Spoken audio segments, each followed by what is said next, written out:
Bonjour, bonsoir. Je m'appelle Yoda Lebon et bienvenue sur ma chaîne YouTube. Aujourd'hui, je vais vous donner la liste des documents à fournir lors de votre interview, c'est-à-dire le jour de votre interview à l'ambassade.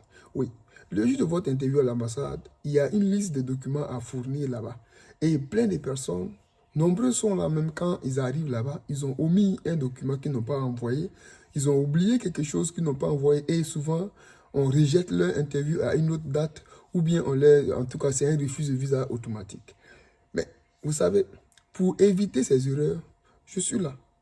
Je suis là pour vous éviter de faire ces erreurs et vous n'allez plus faire ces erreurs. Hey, si vous n'êtes pas encore abonné à cette chaîne, abonnez-vous, oui, likez et cliquez sur la cloche de notification pour ne pas rater une seule vidéo encore.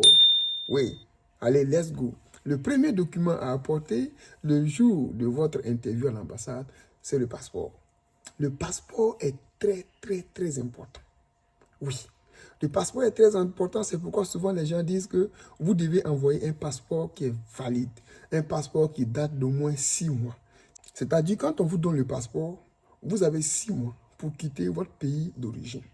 Et ce passeport-là doit vraiment dater de ces 6 mois-là pour ne pas que sa date d'expiration soit vraiment dans cet intervalle.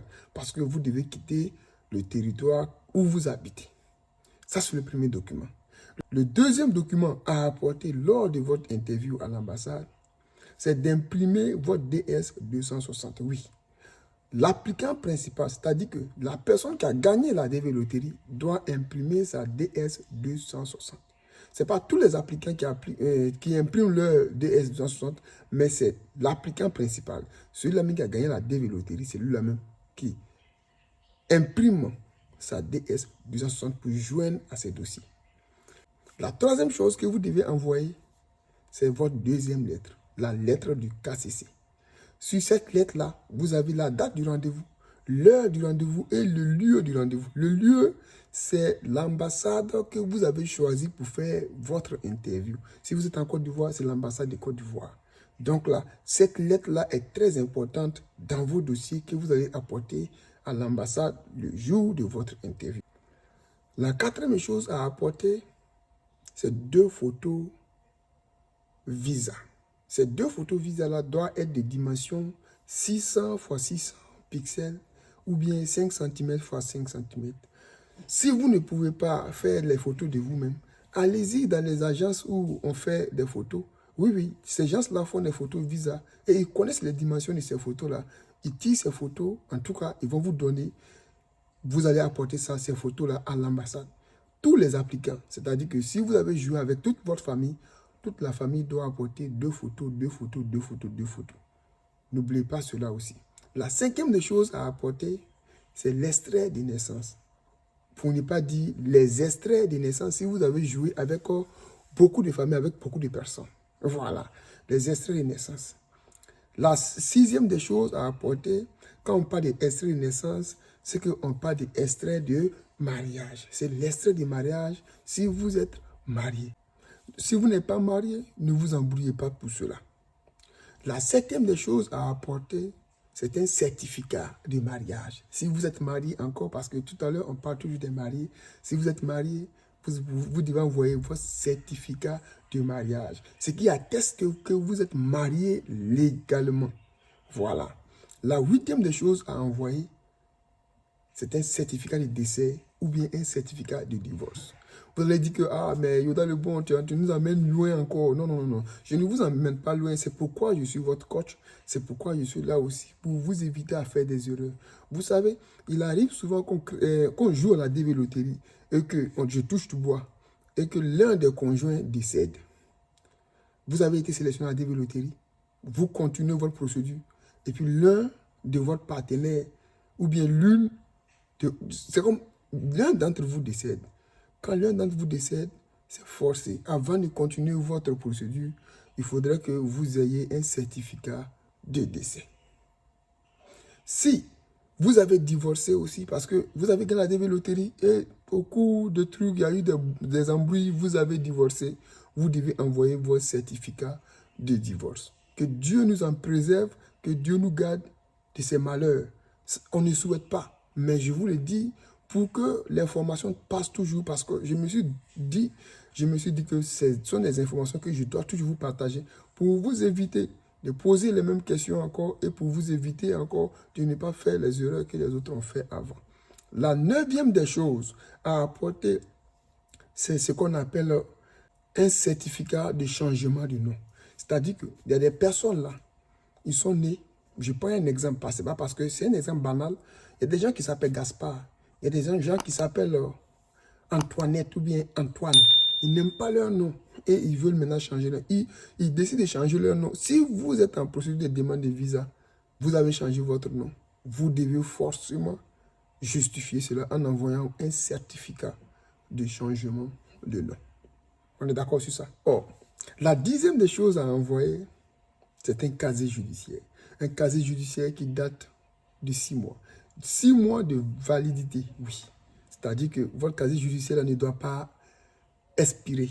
Ça doit être vraiment... C'est pourquoi le casier judiciaire, c'est la dernière chose, c'est le dernier document qu'on fait à la dernière minute parce que c'est quelque chose qui ne doit pas trop durer. Parce que quand ça dure trop là, vraiment, les gens ne prennent pas ça en compte.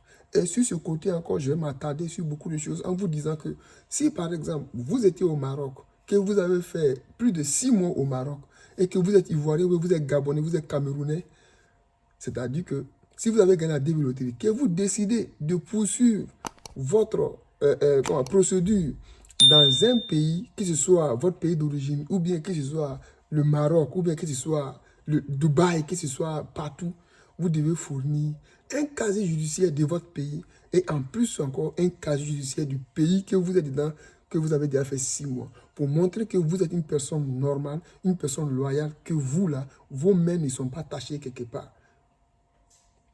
La 11e des choses à apporter lors de votre interview, c'est un reçu de la visite médicale. C'est vrai que quand vous faites la visite médicale, on ne vous donne pas les résultats en même temps. Non, non, non, non, non. Les résultats vont directement à l'ambassade. Et ça dure, souvent ça prend 2 semaines à 3 semaines avant que les résultats n'arrivent à l'ambassade. Si vous êtes dans ce cas, arrivez là-bas, quand vous allez finir, en Côte d'Ivoire, c'est comment ça se passe. Voilà, je sais qu'au Sénégal, en Mauritanie, on vous donne vos visites médicales dans vos mains. On sait que vous avez vos visites médicales le jour de vos rendez-vous. Je sais ça aussi. Mais en Côte d'Ivoire, par exemple, tu finis de faire ta visite médicale et puis tu vas à la maison. Mais n'oubliez pas qu'il y a un document qu'ils vont vous donner lors de la visite médicale qui va attester que vous avez vraiment fait votre visite médicale. Et ce document-là doit vraiment figurer parmi la liste des documents à apporter le jour de votre interview. La 12e chose, le 12e document à envoyer, ce sont vos diplômes. C'est-à-dire que le bac, si c'est avec le bac, doctorat, licence, vous devez envoyer ces diplômes-là. En tout cas, mais les originaux. Envoyez les originaux. Et si vous pouvez aussi les traduire en anglais, c'est très important pour vous. Ça serait encore... C'est le sérieux aussi qui va avec. N'oubliez pas, j'ai dit les diplômes traduits, si possible. La 13e des choses à envoyer lors de votre interview, c'est un document qui est très important, qui vous est donné par votre sponsor, qu'on appelle l'affidavit of support et les tax returns. C'est le sponsor qui vous héberge aux États-Unis. Celui-là même qui a décidé d'être votre sponsor, d'être votre parrain, c'est celui-là même qui vous fournit ces documents-là. Ces documents, c'est votre sponsor qui vous les donne. Je répète encore. L'affidavit of support and tax return. Et il va ajouter aussi son adresse dessus parce que où il habite là, il va ajouter ça dessus. Et le 14e document à envoyer, ce sont les frais du visa. Les frais du visa qui coûtent $330 que vous devez payer, envoyer le reçu là-bas. Et les frais du visa sont payés à l'ambassade. Et la dernière des choses, pour ne pas dire 15, c'est une autorisation parentale. Une autorisation parentale pour ces parents-là qui ont un enfant et vous avez décidé de jouer à la DV Loterie, mais c'est l'un d'entre vous qui s'en va avec l'enfant, mais personne ne... C'est comme l'autre ne va pas avec l'enfant. L'enfant que vous avez eu ensemble, avant que le père ou la mère ne décide de voyager avec l'enfant, il faudrait que celui qui ne voyage pas là, fasse un document qu'on appelle une autorisation parentale pour donner que j'autorise mon mari ou bien mon conjoint ou bien mon ami à voyager avec mon enfant. Ce n'est pas parce que c'est votre enfant que son nom est sur votre extrait que non, les gens vont dire que quand vous voyagez avec votre enfant, c'est fini. Ils vont vous demander où est la maman. Si c'est la maman qui voyage avec l'enfant, ils vont vous demander où est le papa. Partagez cette vidéo parce que aujourd'hui, on s'arrête là et je vous ai donné les documents à fournir lors de votre interview. La prochaine vidéo, je vais vous expliquer les documents à fournir lors de votre visite médicale et on va continuer comme ça jusqu'à l'interview. Le sommeil, ce n'est pas pour toi. Le sommeil, ce n'est pas pour moi. Le sommeil, c'est pour les faibles. Le sommeil, c'est pour les enfants d'héritiers. Nous, on n'a pas encore réussi, on n'a pas droit au sommeil. Je m'appelle Yoda Lebon et je vous donne rendez-vous au sommet, Inch'Allah.